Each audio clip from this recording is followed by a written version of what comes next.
মুখ্যমন্ত্রী বলেছেন রাত্রিবেলা মেয়েদের কাজে বেরোনোর দায়িত্বটা তার নিজের, রেস্ট্রিক্টেড করে দিয়েছিল। এটা রাজ্যের পুলিশ মন্ত্রী, স্বরাষ্ট্রমন্ত্রীর একটা রাজধর্ম। আমি তোমায় বলছি রাজধর্ম, উনি তো হাত তুলে দিয়েছেন। রাজ্যের পুলিশ ব্যবস্থা দেখো, কাশ্মীরের পুলিশ, কাশ্মীরের ভারতের আর্মি কাশ্মীরে জানে তার শত্রুটা কোথায়।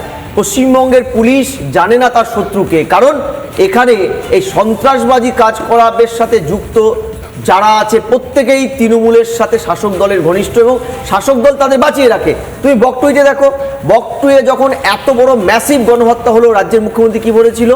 অবৈধ অস্ত্র উদ্ধার করতে স্পেশাল টাস্ক ফোর্সকে। তারপরে টাস্ক ফোর্স অস্ত্র উদ্ধার করার পরে একটা রিপোর্ট প্লেস করে বলেছিল, ম্যাডাম আমরা যা উদ্ধার করেছি সেটা উপরে শাকটুকু, ভিতরের মাছটুকু আমরা উদ্ধার করতে পারিনি। কারণ এই যে বিপুল অঙ্কের বেআইনি অস্ত্র বোমা, এগুলো তৃণমূলের লোকেরা ভোট ম্যানিপুলেট করতে, ভোট ক্যাপচার করতে, ভোটকে কন্ট্রোল করতে ব্যবহার করে।